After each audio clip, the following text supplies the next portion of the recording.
আজ আপনাদের সাথে আমি শেয়ার করব এই নতুন বছর অর্থাৎ 2025 পড়ার পর থেকে যে বইগুলি আমি সংগ্রহ করেছি।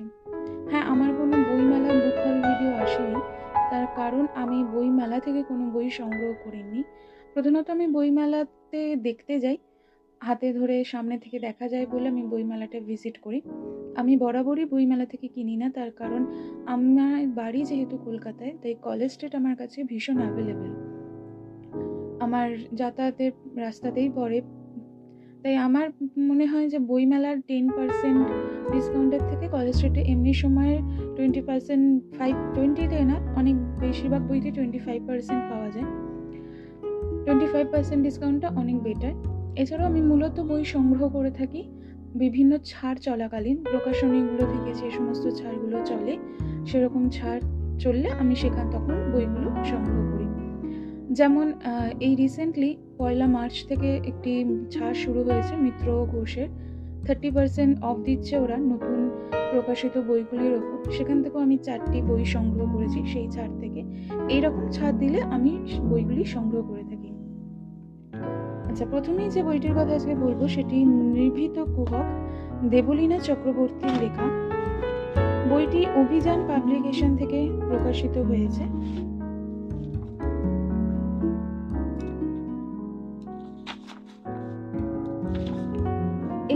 পৃষ্ঠা এই বইটির মুদ্রিত মূল্য 300 টাকা। বইটিতে একটি ডিটেকটিভ ধর্মী উপন্যাস লেখা হয়েছে। আমি যদি এর ব্লাডটা পড়ি তাহলে বুঝতে পারবেন। এককালে ক্রিমিনোলজি নিয়ে পড়াশোনা করা দময়ন্তী আজ নিতান্তই গৃহবধূ।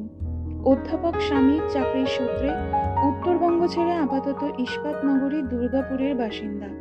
একদিন তারই আবাসনে ঘটে এক মর্মান্তিক দুর্ঘটনা। সত্তরোর্ধ্ব প্রায় শয্যাশায়ী আবাসিক বনলতা দেবীর খুনের ঘটনায় চমকে ওঠে সকলেই। এর থেকেও বড় প্রশ্ন, কেন? এই হত্যাকাণ্ডের নেপথ্যে রয়েছে এক বিস্ময়কর পটভূমি। দময়ন্তীর ব্যক্তিগত জীবনে নানা রঙের অনুভূতি আর হত্যা রহস্য তদন্তের টানটান উপাখ্যান। এই দুয়ের পরিমিত মিশ্রণে নিভৃত কুহক নিঃসন্দেহে এক ব্যতিক্রমী থ্রিলার। বইটি নতুন বছরের নয়, এটা অনেক পুরনো বই। এর এডিশনটা 2023 জানুয়ারি মাসে বেরিয়েছিল, মেবি বই মেলাতেই হয়তো বেরিয়েছিল। আমি দেবলীনা চক্রবর্তী লেখা এর আগে পড়িনি, তাই এই বইটি দেখে এবং সর্বোপরি এটি যেহেতু ডিটেকটিভ স্টোরি, তাই আমি সংগ্রহ করেছি। পড়ে কেমন লাগলো অবশ্যই আপনাদের সাথে শেয়ার করব। এরপর আসি একটা নতুন বই, স্বয়ম্ভু সেনের প্রথম রহস্য কাহিনী ম্যাও, অভিষেক চট্টোপাধ্যায়ের লেখা, সত্য ঘটনা অনুপ্রাণিত। ম্যাও অর্থাৎ বিড়াল, তাই একটি বিড়ালের ছবি আছে একদম কভার পেজেই। স্বয়ম্ভু সেনের এই বইটি বোধহয় 2 বছর আগে বেরিয়েছিল। হ্যাঁ, 2023 ডিসেম্বরে বেরিয়েছিল। আমি 2025 সংগ্রহ করেছি। প্রথমত এই বইটির রেকমেন্ডেশন আমি অনেক জায়গা থেকেই দেখেছিলাম, কিন্তু ম্যাও দেখে না আমি ব্যাপারটা বুঝতে পারিনি এটা ডিটেকটিভ স্টোরি। নাহলে হয়তো এটা অনেক আগেই আমি আর কি সংগ্রহ করতাম। অভিষেক চট্টোপাধ্যায়ের লেখা আমি এর আগেও পড়েছি, তবে দুটোই অন্য জনারের লেখা পড়েছি। আমি ওনার ভৌতিক জনারের যে লেখাগুলো দুটো আছে সেই দুটো নিয়ে পড়েছি। এটা ডিটেকটিভ, আশা করছি ভালো লাগবে, কারণ ওনার লেখা আমার খুব ভালো লেগেছে এর আগে যে দুটো বই পড়েছি দুটোতেই। ব্লাডটা পড়ি। অরুণা, দিয়া, সুস্মিতা, মৃত্তিকা, এই 4 মাস্কেটিয়ার্সের সঙ্গে 2জন ফাউ ছিল, প্রিয়াংশু আর তমাল।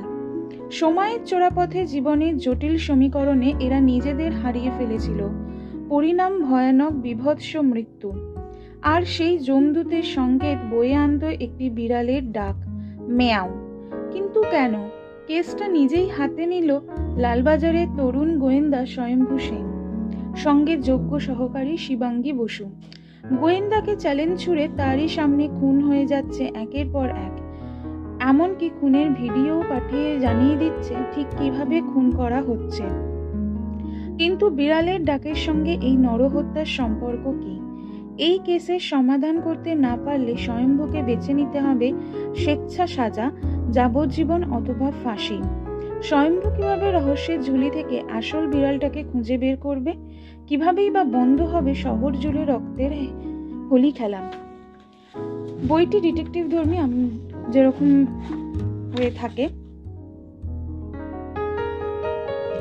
কিন্তু একটা জিনিস দেখলাম এই 2 বছরে অনেক কটা এডিশন বেরিয়েছে। দেখুন, এটা পঞ্চম মুদ্রণটা আমার কাছে আছে, তার মানে যথেষ্ট সেলার, মানে ভালোই সেল হয়েছে। আশা করছি বইটি ভালোই লাগবে। 319 পৃষ্ঠার এই বইটি মুদ্রিত মূল্য 450 টাকা, এবং এই বইটির মাঝে মাঝে দেখলাম ছবি আছে বেশ।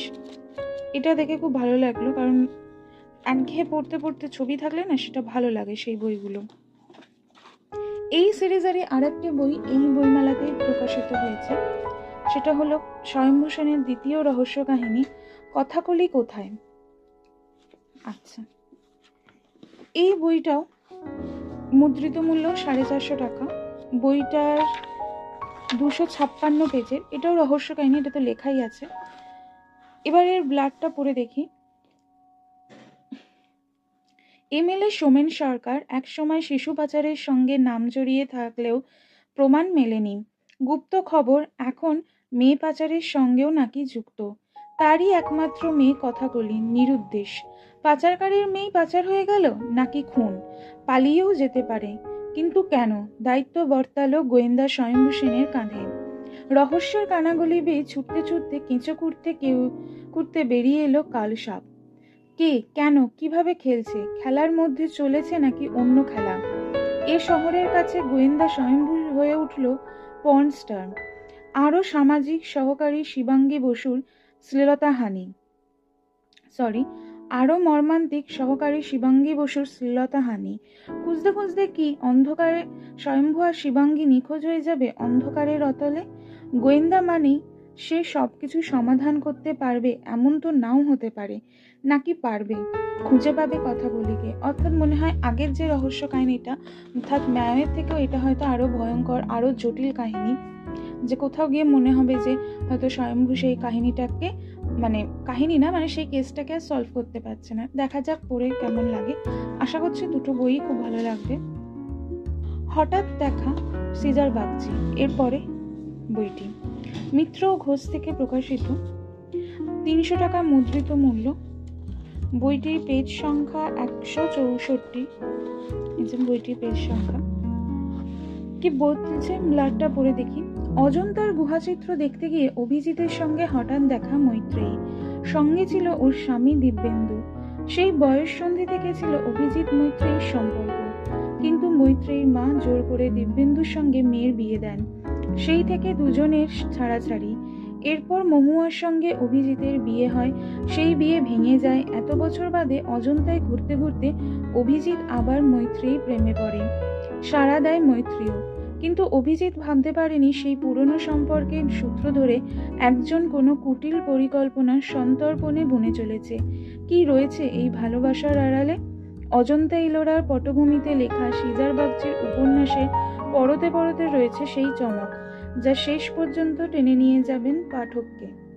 ব্লাডটা পড়ে আমার যেটুকু মনে হলো যে এটা প্রাপ্ত মনস্ক একটি উপন্যাস।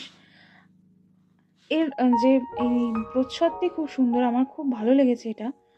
সিজার বাগচির লেখা এর আগে আমি ডিটেকটিভ স্টোরি পড়েছি, ওনার একটা সিরিজ আছে, আমার এক্স্যাক্টলি মনে নেই ওই যে গোয়েন্দা তার নামটা, বাট ওই ডিটেকটিভ সিরিজটা পড়েছি, যার দুটি বই আনন্দ থেকে পাবলিশ হয়েছিল, আর শেষ যে বইটি সেটা খুব সম্ভবত দেশ থেকে বেরিয়েছিল।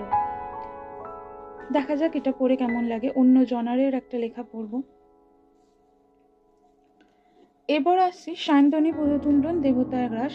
ওনার লেখা কাল রাত্রি সিরিজটা আমার পড়া, তো কাল রাত্রি বাদ দিয়ে আমি আরেকটি লেখা পড়েছিলাম, সেটা এরকম সামাজিক প্রেক্ষাপটের ওপরই, আমার মনে নেই ঠিক নামটা, খুব সম্ভবত কৃষ্ণবেণী বা এই টাইপের কিছু যদি থাকে সেই বইটি। তো সেখান থেকে আমার সেই বইটি পড়েও খুব ভালো লেগেছিল, তাই এই দেবতার গ্রাস বইটিটা কেনা। এটাও মিত্র এবং ঘোষ থেকে। মিত্র ঘোষের একটা জিনিস খুব ভালো লাগে, এই বুক যে মার্কার টাইপের এই যে ইয়েটা দেয়, খুব সুবিধা হয় পড়তে। এই যে বইগুলো দেখাচ্ছি এগুলো প্রত্যেকটি মিত্র ঘোষেরগুলো, প্রত্যেকটাই কিন্তু এবছরে বইমেলাতে প্রকাশিত। এটার মুদ্রিত মূল্যও 300 টাকা এবং এর পেজ সংখ্যা 148। হ্যাঁ, এটার ব্লাডটা পড়ে দেখি কিসের ওপর লেখা। উত্তরাখণ্ড অর্থাৎ দেবভূমির একটি প্রত্যন্ত গ্রাম আত্মারি। এই গ্রাম দেখতে স্বর্গের মতো হলেও এখানে যা যা ঘটনা ঘটে তা অত্যন্ত নারকীয়। এখানে জাতপাত তথা ভেদাভেদ প্রথা কঠোর ও কঠিন। দলিত, পদপৃষ্ট, অস্পৃশ্য মানুষদের ছাড়া চলে না এখানকার উঁচু তলার মানুষদের। অথচ সেই দলিতরাই পড়ে থাকে সবার নিচে, সবার পিছে, সর্বহারাদের মাঝে। এই শ্রেণীরই প্রভূত চরিত্র চামারি তথাকথিত পথরওয়ালা। পথে পাথর ভাঙতে গিয়ে চামারি পড়ে যায় একটি ফাটলের মধ্যে। মৃত্যু এবং জীবন এই দুয়ের মাঝে সে ঝুলতে থাকে হেডমুন্ডু ঊর্ধ্বপদ হয়ে। তার হাতে বেশি সময় নেই, তাকে উদ্ধার করা যাবে কি? এই নিয়েই সম্পূর্ণ উপন্যাস দেবতার গ্রাস, অর্থাৎ দেবতা গ্রাসের কাছে এসে গেছে একজন। আমার মনে হয় এটা বর্তমান পটভূমিতেই লেখা, মানে বর্তমান সময়ের পটভূমিতে লেখা। এবং যে দলিত মানুষদের যে অবস্থা, বা এখনো অনেক জায়গায় আছে যেখানে এই ধরনের যে জাতপাত এই ভেদাভেদগুলো কঠোর এবং কঠিনই। আশা করছি পড়তে ভালোই লাগবে, দেখা যাক পড়ে কেমন লাগে। এরপর হচ্ছে সুকান্ত গঙ্গোপাধ্যায়ের কোথায় যেন দেখেছি। ওরে বাবা, এটার ব্লার অনেকটাই বড়। আচ্ছা, এটার মুদ্রিত মূল্য 300 টাকা এবং 135 পৃষ্ঠার।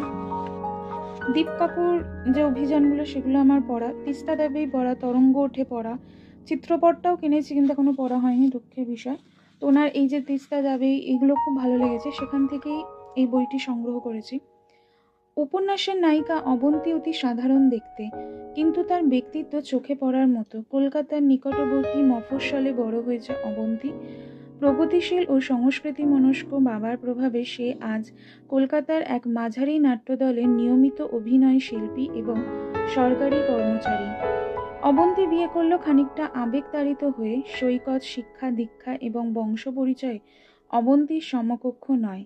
এভাবে বিয়ের সিদ্ধান্ত নেওয়ার পেছনে আছে পাড়ার সবচেয়ে সুদর্শন ও লেখাপড়ায় ভালো মল্লারদা। অবন্তীর কিশোরবেলার প্রেম। মল্লারদা উচ্চশিক্ষার কারণে দূরে চলে গিয়েছিল। ফিরে যখন এলো অবন্তীকে ভুলে গেছে সে।